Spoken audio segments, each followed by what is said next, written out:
All right, hello, Metal Maniacs. It's the Meista from Brews and Tunes. Cheers. Absolutely thrilled today. I am chatting with an amazing vocalist, the one and only Mr. David Reed Watson, of course, of Alchemy Fire, among other bands. How are you, sir? I'm fantastic. How are you, Victor? Excellent. I'm doing great. I've got a frosty cold beer, and I'm talking to a amazing musician. Like this is exactly what I want today. It's the best. Right Uh, on. Right Yeah, very on. cool. Well, first off, I have to congratulate you on the new album, Alchemy Fire. Came out in May, right? I believe May or June. Yeah, Mayish. I think it dropped in May. Yeah. Yeah, I kind of end of May.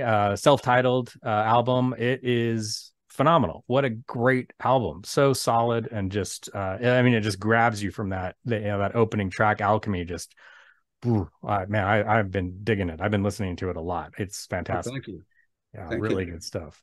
Are you guys touring right now with the album? Are you doing shows? Not yet. We're Okay, waiting to figure all that out. gotcha. Um, Logistically, it's difficult as we've got three guys in England, Oh and yeah. the drummer is in Florida, and then there's me. Oh, So, we're kind of scattered around. So we're trying to work out something. We don't know if we're gonna come to the US yet or go to Europe yet. We're not sure. gotcha. Um, we're It's most likely going to be 2024. Probably summer tour, hit all the festivals. I know Tom, our drummer, is from the band Soil, and Oh, he doesn't want to do anything but big festivals. And okay. market wise, that's a good way to go. Yeah, it makes sense. It seems like there's a lot of bands I've talked to recently, especially kind of in the progressive metal, power metal genre. It seems like a lot of them are doing festivals, and maybe doing shows, and they're if they're all local, doing shows around their area. But for the most part, it seems like the European circuit is kind of the way to go. Uh, Well, Europe, having toured there, you're not going that far. yeah, You know, every U.S. tour I've done, you're in the bus for 8 hours, it seems, before you hit the venue. And gas has gotten ridiculous yeah. since the pandemic. Tour buses are double what they used to be. I think you probably heard already that Anthrax canceled their European tour again. Yeah, that's I think for nuts. the third time, if I'm not mistaken. Yeah, that's crazy. I was talking to yeah, it's funny, yeah, the tour bus thing, it's insane the amount of money it's costs. I was talking to a musician and he was saying the same thing. It's like, and he even said he goes, it's nuts. And he said, and he wasn't nothing against the bus driver. He said the bus driver makes more than me.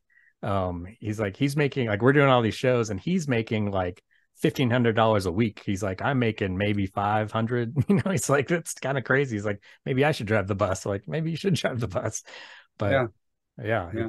it's kind of a flip-flop upside down world in some ways, it seems like. I know you and I were chatting before the interview about, just kind of the state of the industry in America, the music industry, and just how it seems like the little guy is getting crushed while, big bands are making, apart from say Anthrax, but like with like the payouts that happened during the pandemic to like Post Malone, who got millions of dollars, who's already a millionaire, and it's and then smaller bands and venues are shutting down, and it's like there's something wrong.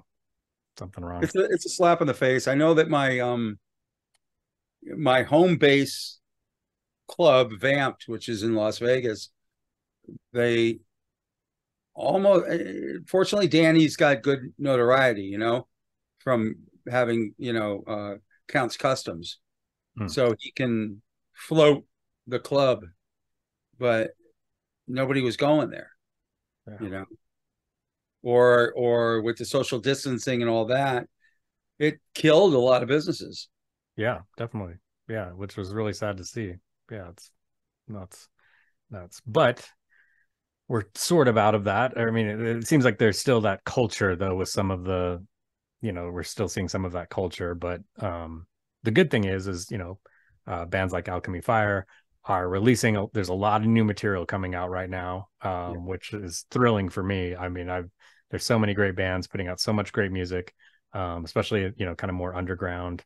Um, uh, yeah, it's my wallet is taking a beating, but it's like there's just so much great music out there right now. It's you know, and like Alchemy Fire, what a fantastic album. So I am very curious, like and sorry, kind of switching gears a little bit here, but just Nope. because I really dig this album so much, I was curious about the writing process and well, actually, and really the history of the band. I know it's a relatively new band because you were in Kill Ritual prior. Yep. So I was kind of curious how the band came together and then kind of the whole writing process with the Well, Paul, the main guitar player and songwriter, um, he he had all this culmination of music. So he, roundabout way, this guy that he knew had a studio in Florida. So Paul flew to Florida from Nottingham, and he needed a drummer, and that ended up being Tom. Hmm. And you know, Tom was called up to do the album, and he and Tom really got along really well. And you know, it came down to Tom going, "Hey, man, can I be in this?" You Cool. know, instead of just being a studio musician. And so they just started looking for other musicians. You know, they had a studio bass player, studio keyboards, and Paul started hunting. He found me on Bandmix. Have you ever heard of that website? I think so, yeah. I never use it. You know, I maybe I'll update it every once in a while, but I've never used it, and it seems to be a massive success for this band because Huh. almost everybody was found on Bandmix. Weird. Oh, that's Very interesting. weird. Because I mean, I get an email from Paul from Bandmix saying this guy wants to talk to you about doing an album, and Paul and I hit it off immediately because he's very much into metaphysical stuff. I mean, the name Alchemy Fire in itself is, you know, very much into metaphysics, and we start chatting, and he blew my mind because he's like, all right, mate, I want to meet you. I go, okay. So he flew over to Vegas Wow. just to hang out with me. Oh, that's cool. Yeah, I thought that was very cool. So we started chatting and talking about, you know, the writing process and whatnot. And I'm a lyricist. So I was like, he just offered it to me and I had the time. He said, why don't you come over to Nottingham? And I go, okay. It was perfect timing because I had just, you know, I just pretty much ended everything in Vegas at the time. It was time for me to move on. And that was 2018, I think, 2019. Okay. So I ended up going to England. I went there in July of 2019 and stayed there till middle of November, you know, and it was amazing. It was like, how do you put it? Like I felt like Robert Plant Hmm. because all the stuff that Robert Plant wrote about, I was living there, you Right. know, the fairies and the hobbits and all the, you know, England reminds me of the United States in the early 70s, you know, it Yeah. was a lot simpler, smaller, and the people were awesome. They were great people. So I just wrote. That's all I did. You know, I had all the songs and I just wrote lyrics, wrote. And then I went to Misha Nikolic's studio, which is in right outside of Nottingham. What is it? I can tell you right now. Um, I forget the name of the town. I think it's Newark, which Okay. is right outside of Nottingham. And he's got a studio there. And Victor, it's majestic. Nice. All stone walls, big Oh, wow. stone house with, you know, with stained glass windows, Wow.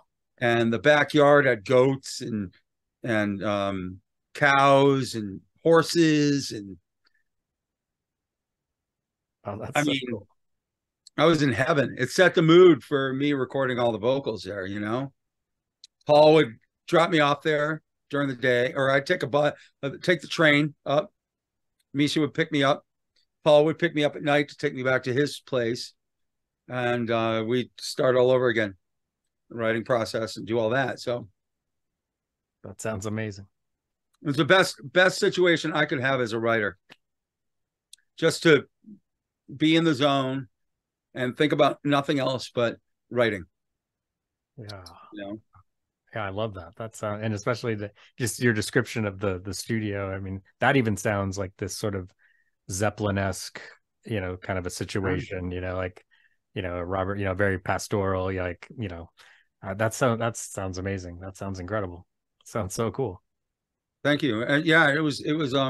So after that, because we had these studio musicians, it was like, okay, what are we going to do with this?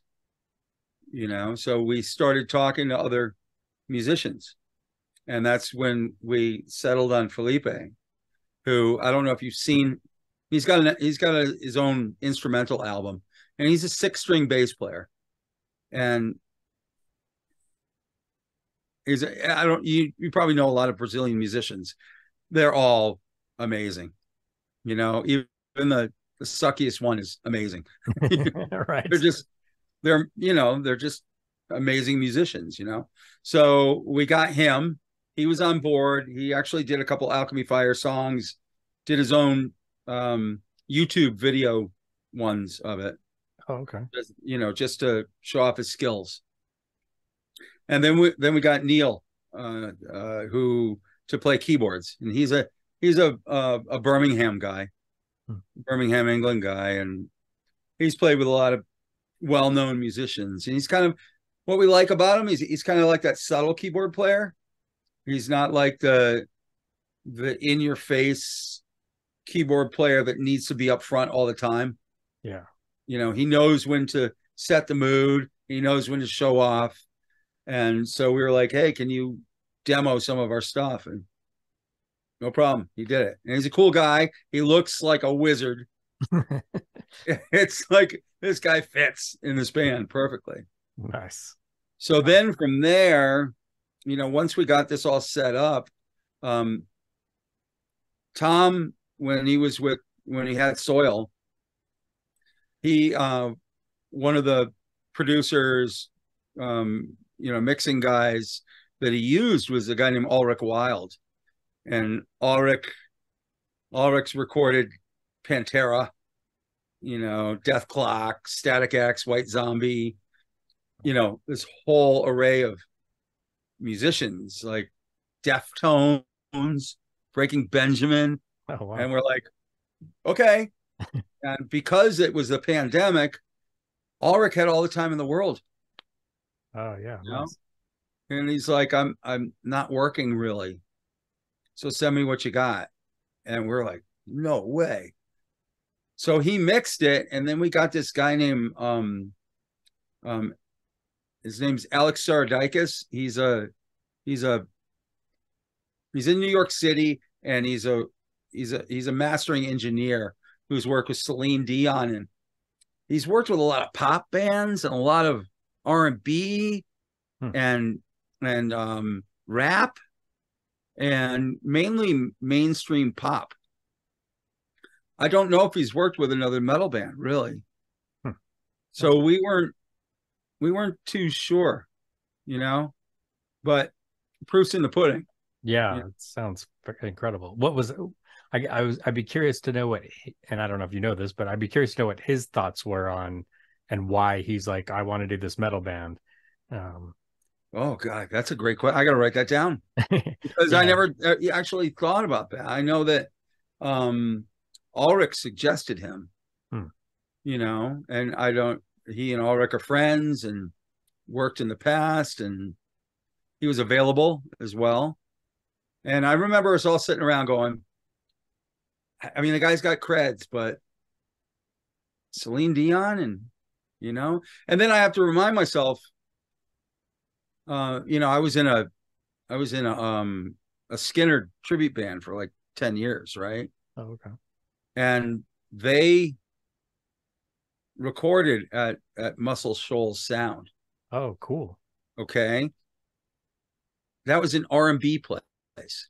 That's right. Yeah, that is. Yeah.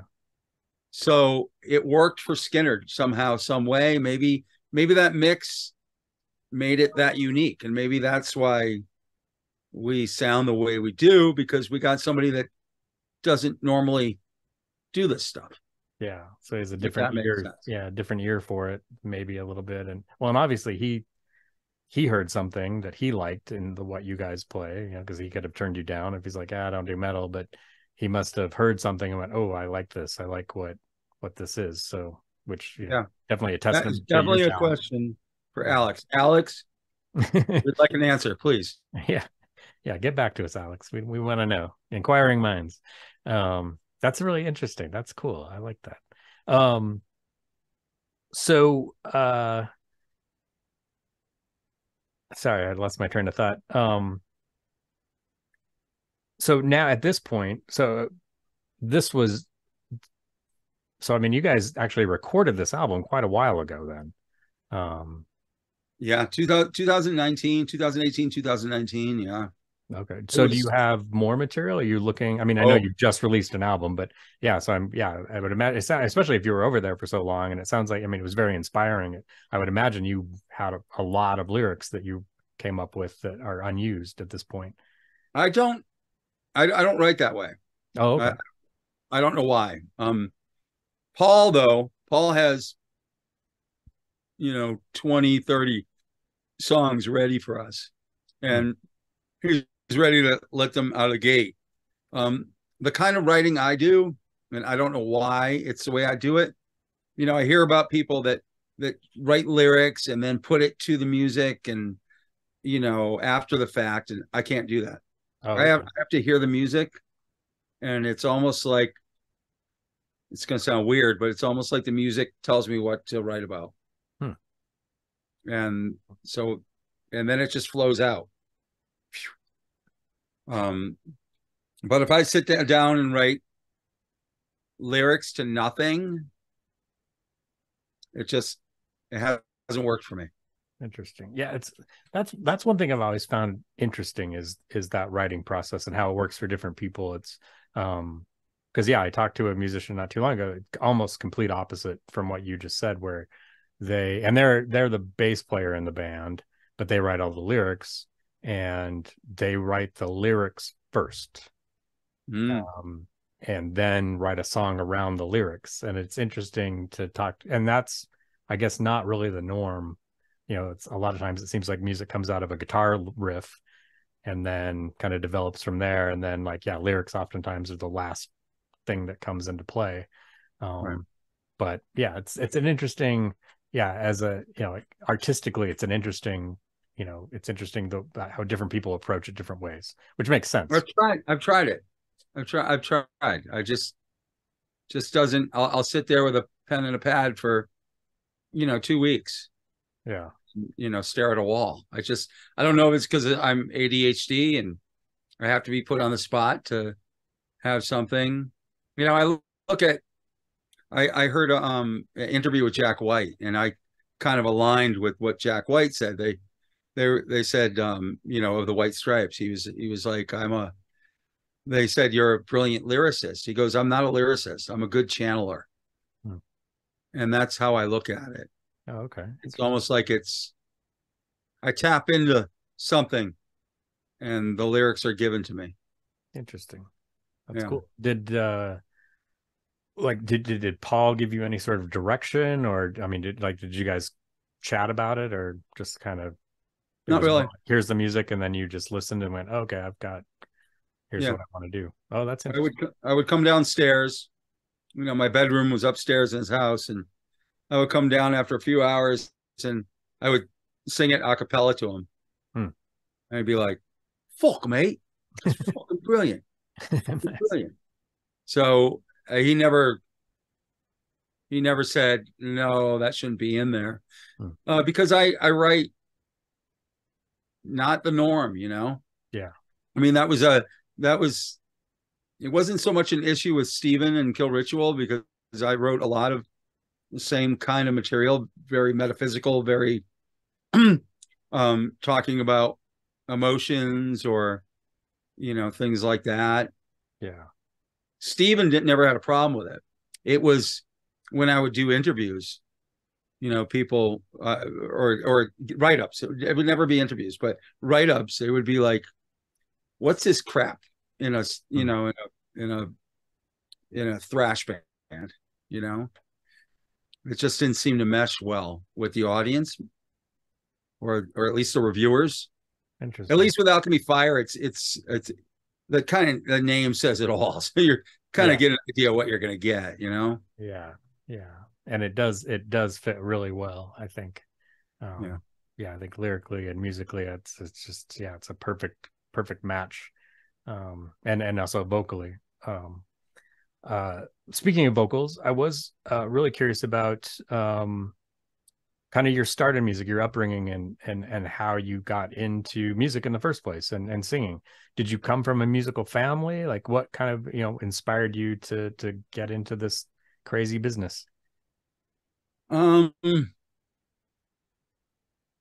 my dad was a banjo player when I was a kid. He had a band called the Tikis, and he did a couple records on Philips Records back in the early 60s, and he didn't last long because he's more of an academic. He became a English professor, in New England. That was more his passion. Theater was more his passion. So I was very much involved with theater when I was a kid, and my mom didn't really like rock music that much, and I lived with my mom. My folks are split. But I kind of convinced her when Jesus Christ Superstar came out that I'm like, "Hey, Mom, look, this guy's playing Jesus, and he plays and he's a singer in Deep Purple, rock band." Oh, and then something in her head maybe said, "Oh, maybe rock and roll isn't bad," because back in I was listening to Sabbath and stuff like that, and remember the first album, that green witch standing out on the front. What is this that stands before me? You're like, ah! Horror. And my mom's like, get that out of my house. So when I happened upon Jesus Christ Superstar with Ian Gillan, it kind of opened up a lot. But I've always said in interviews that he was a big influence on me, and he was an influence. But this is going to be a first here because it happened today on your page. I looked on Facebook, and you had that album from King Crimson. Oh yeah, on there, the one with the face that in the Court of the Crimson King. Yes.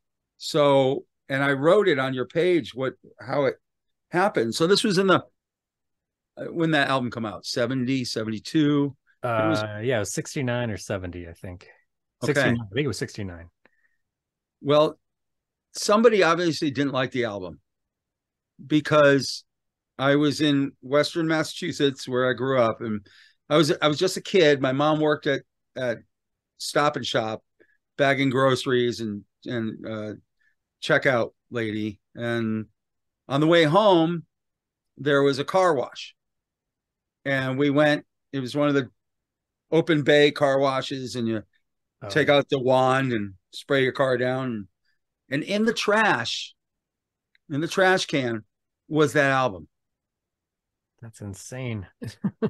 I picked it up because I liked the cover, and I was like, whoa. And I was like 8 or 9 years old. And I came home, I put it on the record player, and when I heard 21st Century Schizoid Man and Greg Lake, I immediately fell in love with him.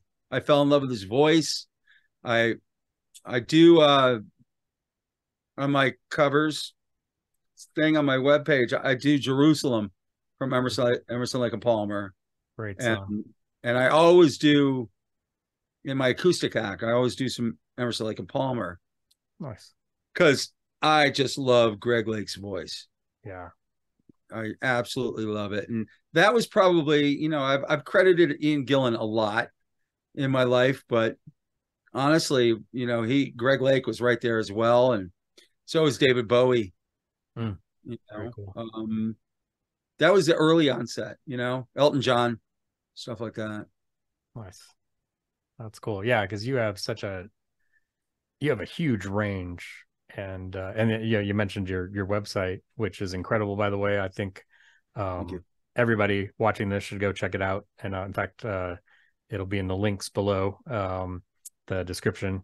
But yeah, I think I told you this before. I one day when I hopefully my boss doesn't watch this interview, when I should have been working, one day I was scrolling through all of your covers and just one after another, just playing every single one of them, and just everyone was amazing and mind-blowing, and I was, what really blew me away, I mean, one, the musicianship was great, whoever the musicians that you hired were fantastic, but what really blew my mind was the depth of your vocals, especially looking at what you're singing and how different they are. You know, like David Bowie and Rush, which you know, Geddy Lee has a super high voice, and not many people can pull that off.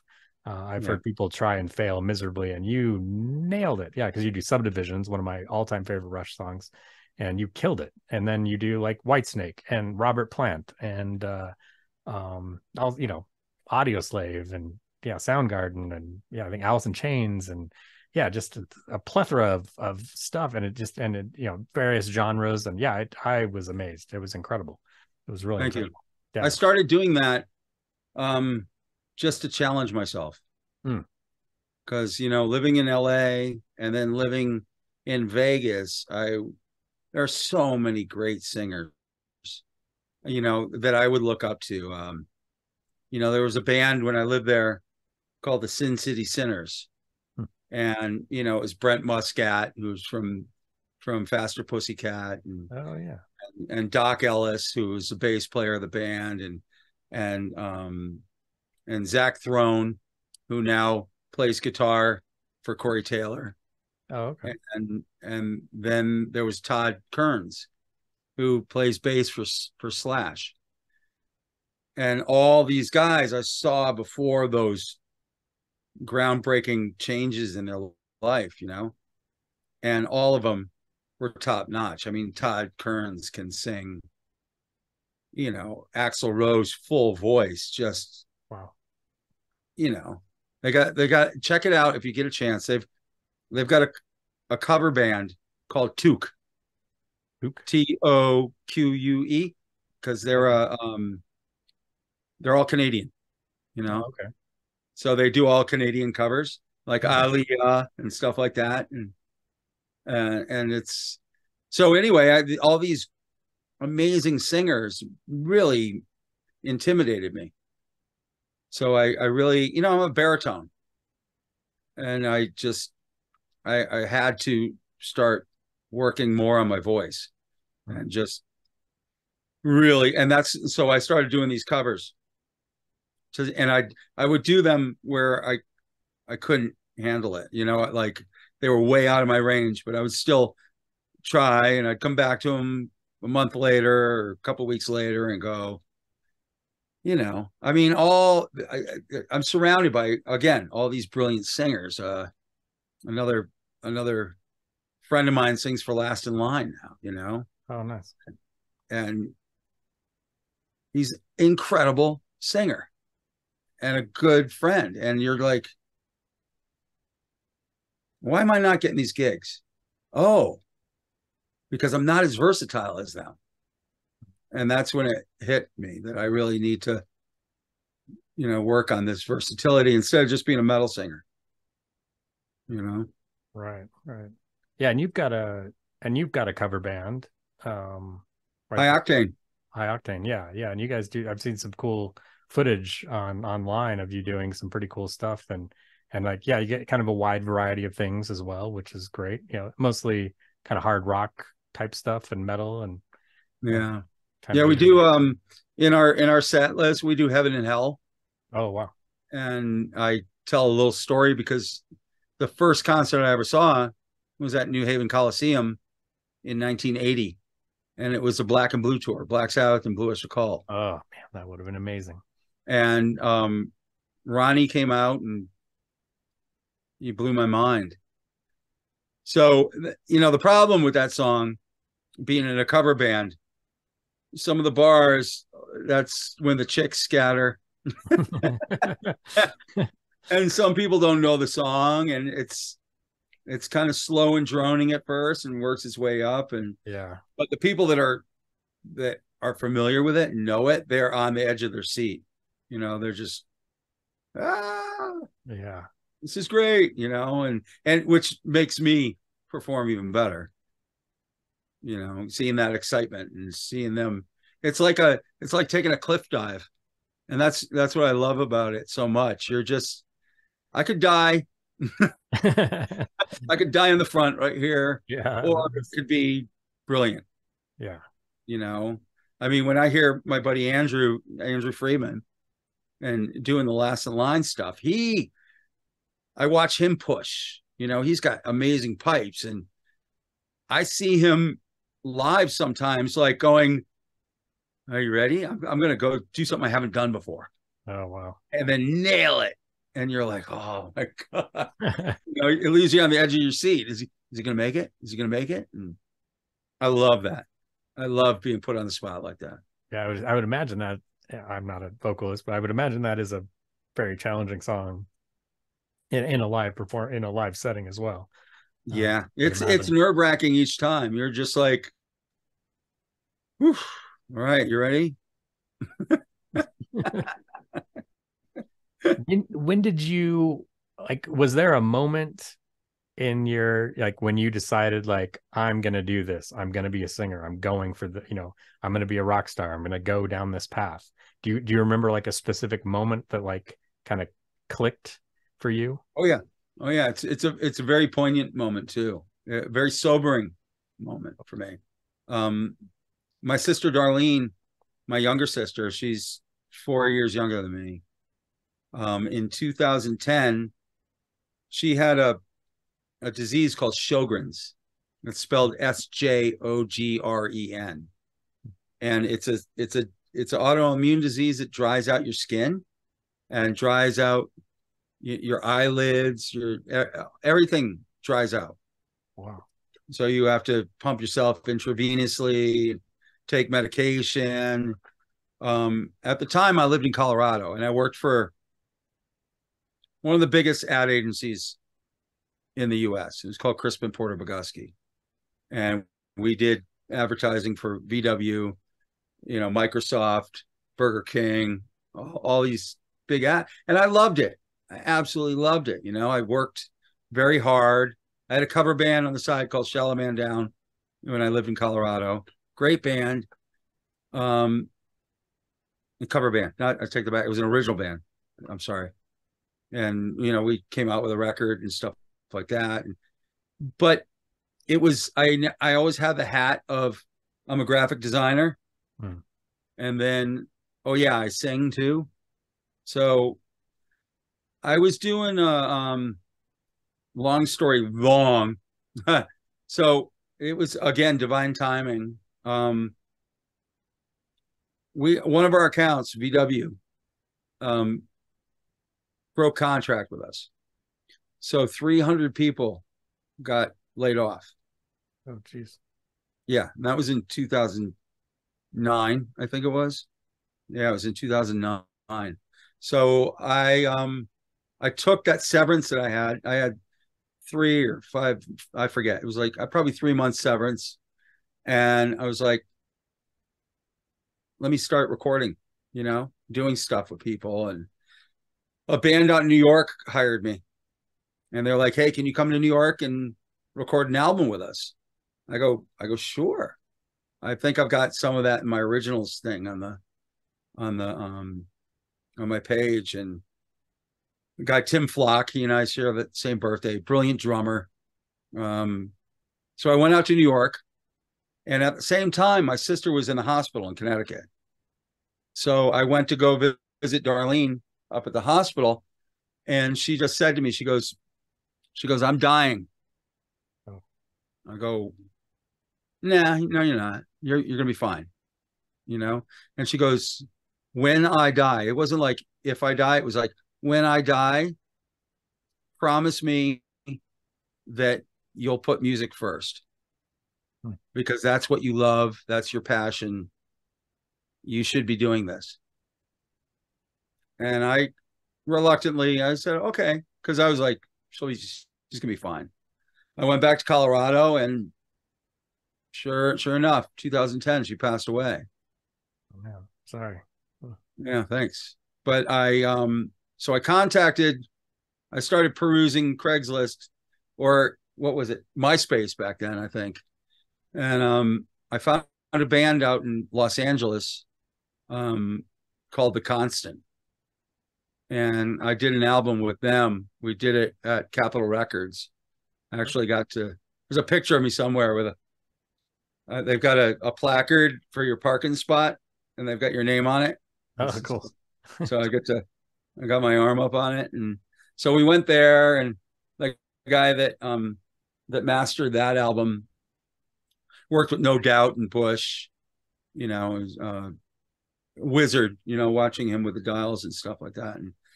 And yeah, so I left, I packed everything that I owned, put it in my pickup truck, and drove to LA. Wow. And that was 2010, and I haven't really looked back. Nice. As far as changing my hat, and you know, the musician hat has stayed on. That's great. And everything else, I don't really, you know, I'm still a graphic designer.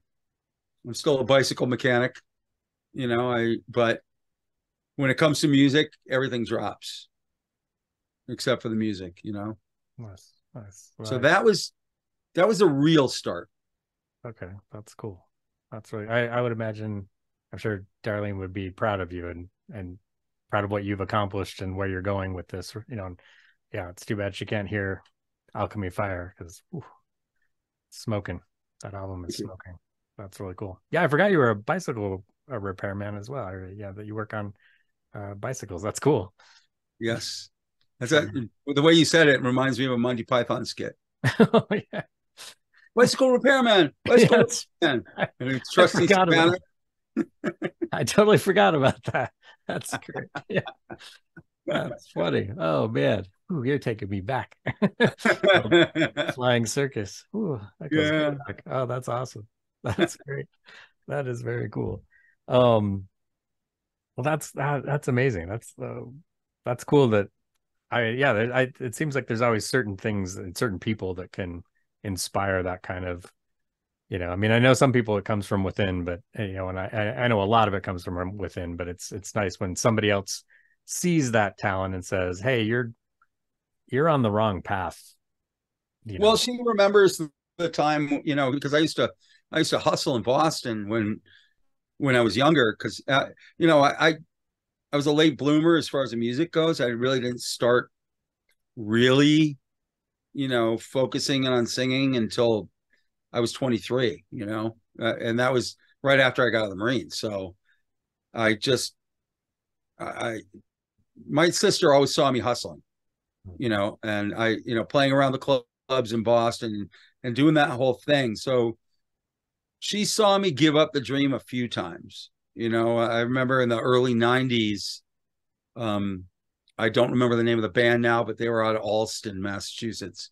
This is outskirts of Boston. So where Harvard is and whatnot. And I remember I used to practice with these guys in this big house, and they had lost their singer, or one of the musicians, and they wrote a song about it. And I love the band. I don't remember the name of the band anymore, but they wrote a song called Tim's in Tacoma and He's Not Coming Home. And title. Yeah, their buddy Tim had moved to Seattle in the early 90s, and everyone was pushing me. Everyone's going, Dave, you should go out there. You should go out there. You should, you know, that, because the 80s, you know, granted, I was in the Marines pretty much most of the 80s, right? But 80s music and myself, I couldn't sing like Mark Slaughter or those guys. I got a lower register voice, Yeah. and it used to really bug me that I couldn't sing like some of these guys, and it was that probably held me back a lot. But once the 90s happened and listen to Chris Cornell and guys like that, that was more me, you know. So anyway, again, my sister saw me give that up because I was too scared. I was like, nah, I can't do that, you know. So she's the one that gave me the final push. That's cool. Well, good for her. Cheers to Darlene. I'm glad she pushed you. I benefit from it. So thank you. That's awesome. That's awesome. Yeah. So what's kind of what's on the horizon for you right now? What do you got going on musically? What are your plans currently? Well, with Alchemy Fire, we're gonna start writing again at the very least. Like I said, Paul's got all of this stuff going on, and we've got a surprise that I can't tell anybody about, except all I can say is we've got another guitar player coming in the band. Oh. And he's a well-known guitar player. Okay. And he's played in front of more than 10,000 people or more. He's European. And what other hints could I give? He's very much a part of the British thrash metal circuit. Oh, right on. And that's all I can say. Okay. Cool. If this goes through, it's going to be freaking awesome. Nice. Because that's the, Paul has always wanted this, he's very much a Priest guy, the new wave of British heavy metal kind of thing. Yeah. And having those dual guitars has always been something he's always wanted, He's got now that he has, the foundation of everything, adding this guy in to the mix is going to just probably catapult what we're doing, cool. At least overseas. Yeah. Me personally, it was just announced today. My friend Daryl Treats Birch, who is the keyboard player for the band 10. I don't know if you're familiar with 10. I don't think so. They're a English band. They're like Dream Theater with a lower vocal range. Okay. They're multi-instrumental band, and I did an album with him, and that's coming out in October.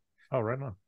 And Alex and I, this is kind of not so top secret, but my buddy Alex Santos. Alex and I have been writing together since I lived in LA. Since I did the stuff with Rage of Angels and Jed Rylands and those guys, I started a band with Alex called DNA. Oh. And that stands for David, Neil, and Alex. Okay. So Neil Fraser was a guitar player, and he lives in England, and he played with 10 as well as some other bands. And Alex Santos had a band called Scar for Life that was around for a while. Yeah, I remember Scar for Life.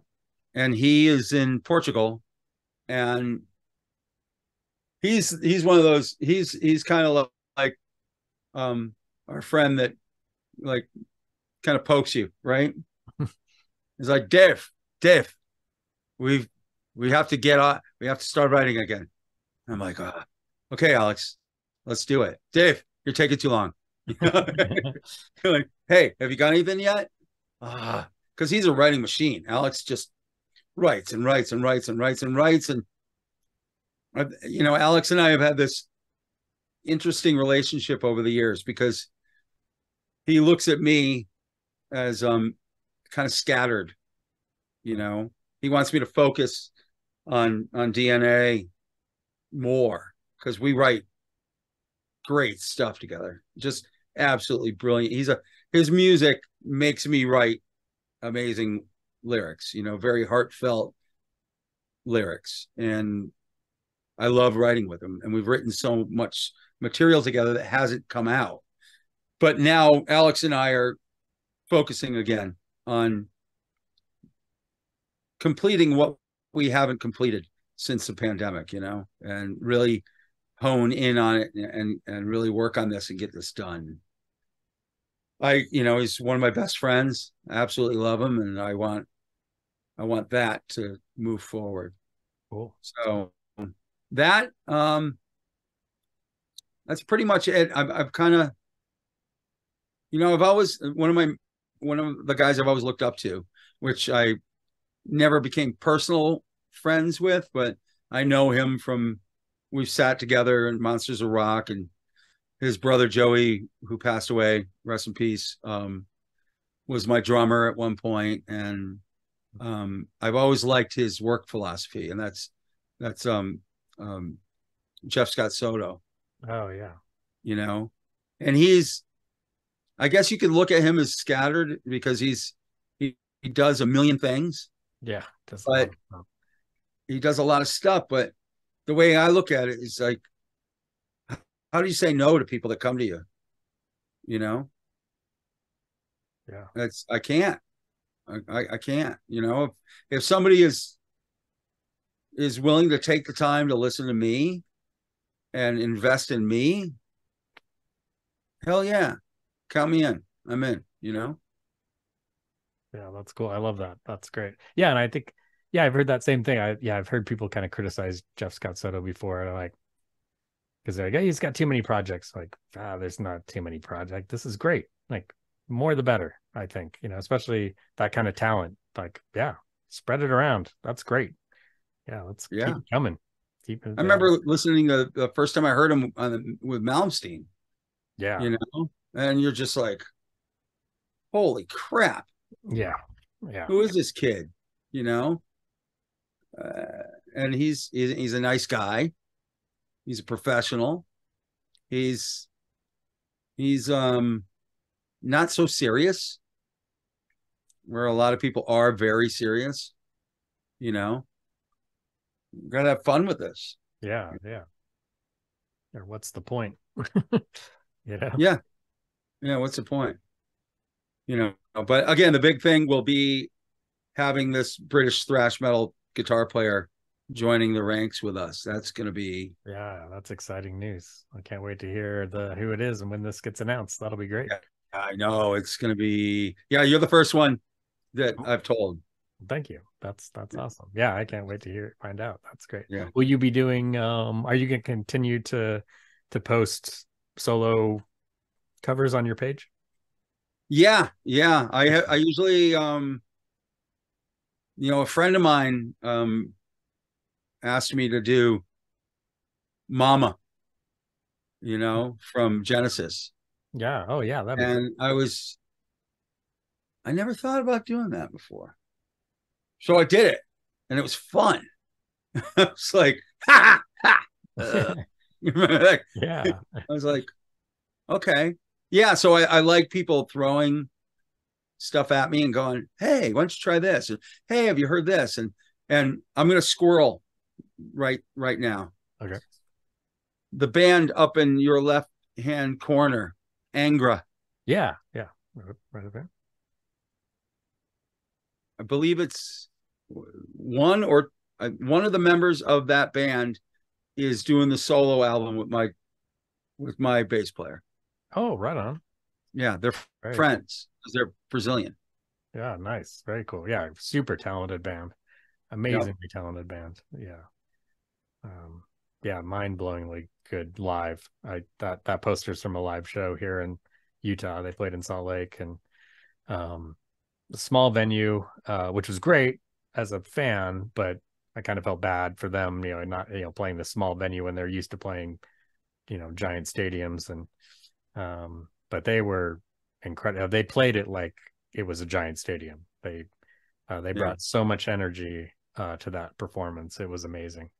Yeah, really. It's I've seen a lot of bands that don't bring it to the table if there's like a small audience, and I don't, yeah, come on, guys, Yeah. that's not professional. You know, it's that one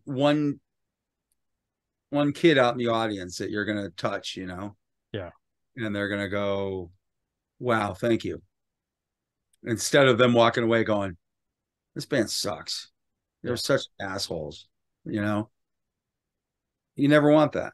Yeah. Never want that. Some of the best shows I've done have been to small audiences. You know, we did one in North Carolina, you know, and with the Iced Earth and, you know, Sanctuary and Kill Ritual. And Oh yeah. Wow. it was, I don't know, maybe 100 people, a couple hundred people, maybe. It was a small little venue. And, you know, right up front is this kid, and he's singing all my words. I'm going, at first I'm going, oh shit, I better remember my lyrics. You know, but then I was awestruck. And I remember talking to him after the show. I was like, wow, man, thank you for being here. That's never happened before. Yeah, And cool. it's like, oh yeah, I know all your stuff. You know, I'm like, what?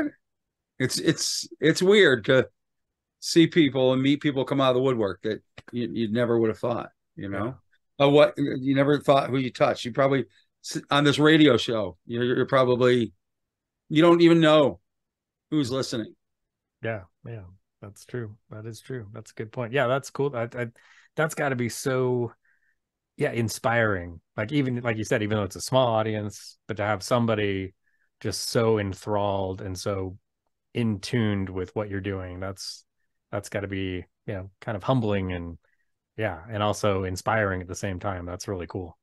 It's very humbling. And every famous musician I've talked to, you know, working on the cruises, I remember talking to Rick Derringer one night, and he was just like, I can't wait to get up on a stage. And because at that level, he knows everybody knows all of his lyrics. He knows the energy is going to be pumping.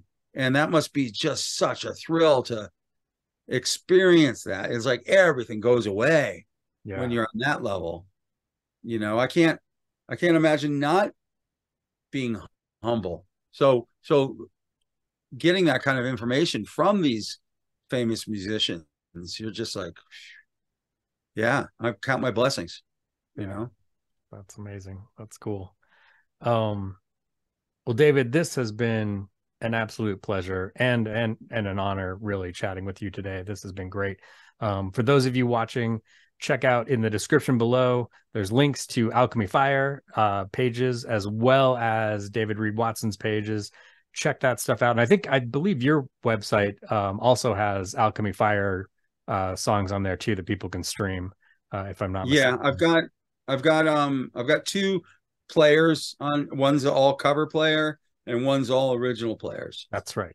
Yeah. So they can check out your other music as well. Like, yeah. So any band I've been in that I started recording, I think I might even have Toe Knuckle on there, which was my Boston band. I recorded that at Northeastern University back in 1989 or something like that. Oh, cool. Nice. Right on. Yeah, I think I remember seeing that on there. I'm pretty sure. I think that's on there.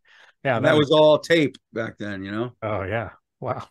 That is cool. Well, David, thank you so much. This was great. I really Thanks, Victor. I appreciate it. Yeah. Here's my friend.